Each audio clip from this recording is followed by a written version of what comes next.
Bismillahirrahmanirrahim. Assalamualaikum warahmatullahi wabarakatuh. Alhamdulillahirabbil alamin. Hamdan wa syukurillah. Asyhadu an la ilaha illallah wa asyhadu anna Muhammadar Rasulullah. Allahumma sholli ala Muhammad wa ala alihi wa sahbihi ajmain.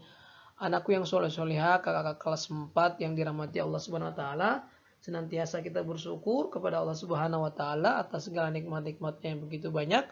Kemudian salam dan salawat kepada Nabi Muhammad sallallahu alaihi wasallam, kepada keluarga, pada sahabat serta kita sekalian hambanya. Anakku yang soleh soleha, kita akan melanjutkan kembali pelajaran kita PAI kelas 4 sudah di bab 2. Temanya atau judulnya yaitu ayo beriman kepada Allah Subhanahu wa taala dan Rasulnya. Perhatikan baik-baik dan dengarkan penjelasan Ustadz ya. Anakku yang soleh soleha, sebelumnya kita harus mengetahui dulu pengertian iman. Pengertian iman itu apa sih? Pengertian iman kepada Allah Subhanahu wa taala. Secara bahasa, kata iman artinya adalah percaya atau membenarkan. Sekali lagi, kata iman adalah percaya atau membenarkan. Itu secara bahasa. Sedangkan menurut ilmu tauhid, iman berarti kepercayaan yang diyakini kebenarannya dalam hati, diikrarkan secara lisan, dan direalisasikan dalam perbuatan amal soleh. Itu pengertian secara ilmu tauhid atau biasanya juga disebut dengan secara istilah. Jadi dibenarkan dalam hati, diikrarkan artinya diucapkan dengan lisan, dan direalisasikan artinya dipraktekkan, dibuktikan dengan amal perbuatan amal soleh. Anakku yang soleh-soleha, kalau ada pertanyaan, apakah Allah Subhanahu wa taala itu ada? Kita harus dengan tegas menjawab, mempercayai keberadaan Allah Subhanahu wa taala, tidak harus dengan melihatnya terlebih dahulu. Karena manusia tidak mungkin dapat melihat Allah Subhanahu wa taala secara langsung sebab zatnya berbeda. Salah satu cara untuk meyakini keberadaan Allah Subhanahu wa taala dengan memperhatikan alam semesta. Jadi, otomatis jawaban apakah Allah Subhanahu wa taala itu ada? Ya, ada. Kita meyakini keberadaannya. Dan salah satu caranya dengan meyakininya, perhatikan alam semesta dengan segala ciptaannya. Ada bulan, matahari, bumi, bintang, manusia, hewan, tumbuhan, dan semua yang ada di dalamnya. Itu menunjukkan keberadaan Allah Subhanahu wa taala. Kemudian, kalau ada pertanyaan lagi, bagaimana cara menguatkan keyakinan terhadap Allah SWT? Kan kita meyakini nih bahwa Allah itu ada, tapi bagaimana nih cara menguatkannya? Ya, caranya kita harus mengenal Allah Subhanahu wa taala. Dengan kita mengenal Allah Subhanahu wa taala, berarti kita meyakini keberadaan Allah.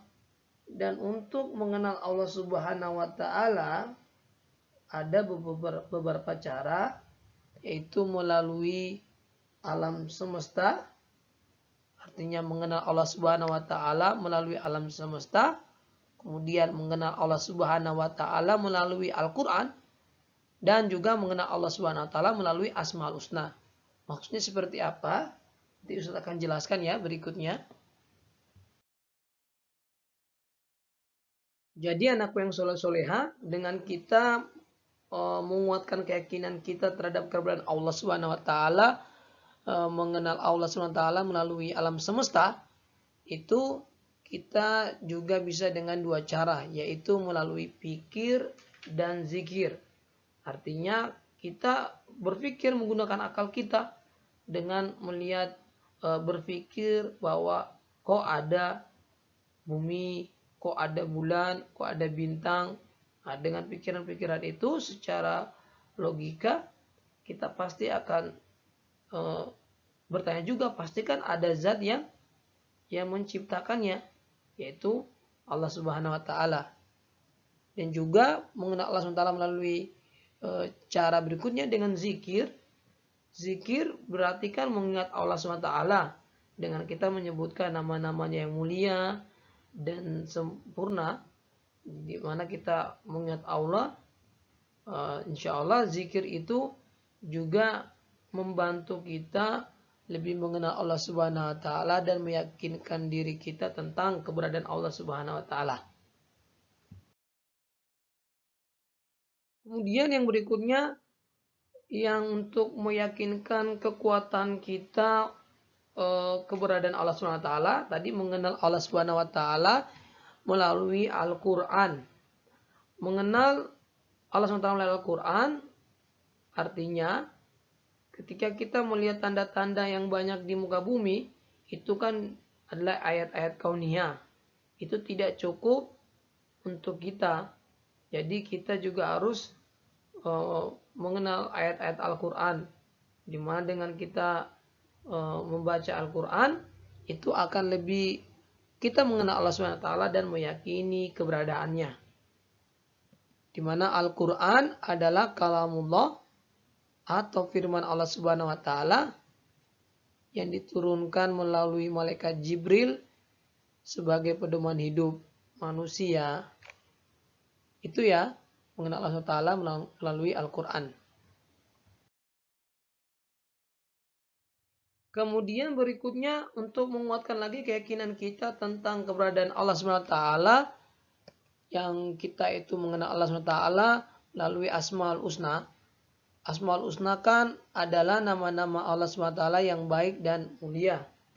Jadi dengan kita mengenal nama-nama Allah SWT yang baik dan mulia, itu juga membantu kita menguatkan keyakinan kita tentang keberadaan Allah Subhanahu wa taala.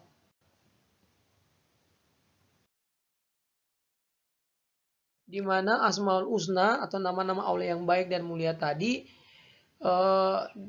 disebutkan dalam Al-Quran itu berjumlah 99. Jadi kita ketahui bahwa Asmaul Husna itu berjumlah 99.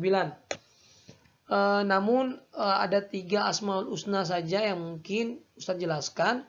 Yaitu pertama Al-Basir, berarti Allah Maha Melihat. Artinya Allah Maha Melihat semua yang dikerjakan oleh makhluknya. Tidak sedikit pun luput dari penglihatan Allah. Tidak akan bisa kita menyembunyikan apapun. Ya, jadi Allah Maha Melihat. Kemudian Asmaul Husna yang berikut Al-Adl. Allah Maha Adil. Artinya di sini maksudnya Allah SWT tidak membeda-bedakan antara makhluk Allah yang lainnya. Allah menempatkan sesuatu tempat pada tempatnya dan insya Allah Allah adil, ya. Kemudian yang berikutnya Asmaul Husna Al-Azim, berarti Allah Maha Agung. Maha Agung bisa diartikan juga di atas segala yang ada. Allah SWT adalah zat yang dapat memenuhi semua yang dikehendakinya tanpa bantuan siapapun. Berbeda dengan manusia, manusia membutuhkan pertolongan Allah dan membutuhkan pertolongan orang lain. Manusia tidak bisa hidup sendiri, itulah sebab manusia merupakan makhluk sosial. Nah ini ya, kurang lebih ada 3 Asmaul Husna yang saya jelaskan di kelas 4. Al-Basir berarti Allah Maha Melihat, Al-Adil berarti Allah Maha Adil, dan Al-Azim berarti Allah Maha Agung.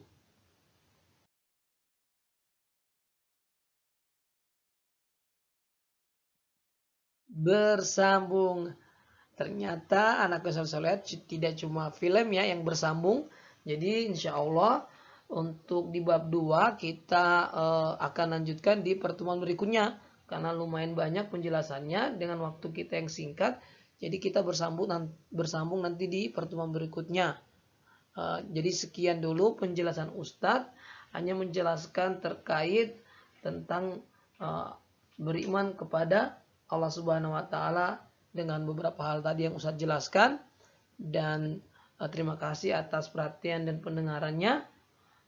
Silakan nanti anak soleh-soleha bisa mungkin juga membaca kembali materi-materinya di buku paket PAI-nya di halaman 13, 14, dan 15 ya.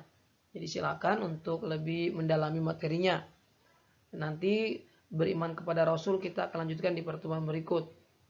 Kemudian anak yang soleh soleha untuk tugasnya yaitu silakan anak soleh soleha mencatat rangkuman materinya yang saya jelaskan di buku tulis, nanti difoto rangkumannya yang singkat sederhana saja, nanti Ustadz akan nilai, sekali lagi dikirim ke Ustadz rangkumannya. Kemudian yang kedua, anak soleh soleha coba menyebutkan Asmaul Husna yang tadi Ustadz jelaskan ada 3, sebutkan Asmaul Husnanya beserta artinya dalam bentuk voice note.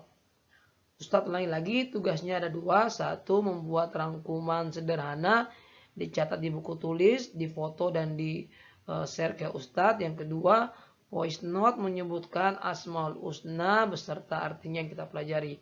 Demikian anak usaha soleha. Sekali lagi terima kasih.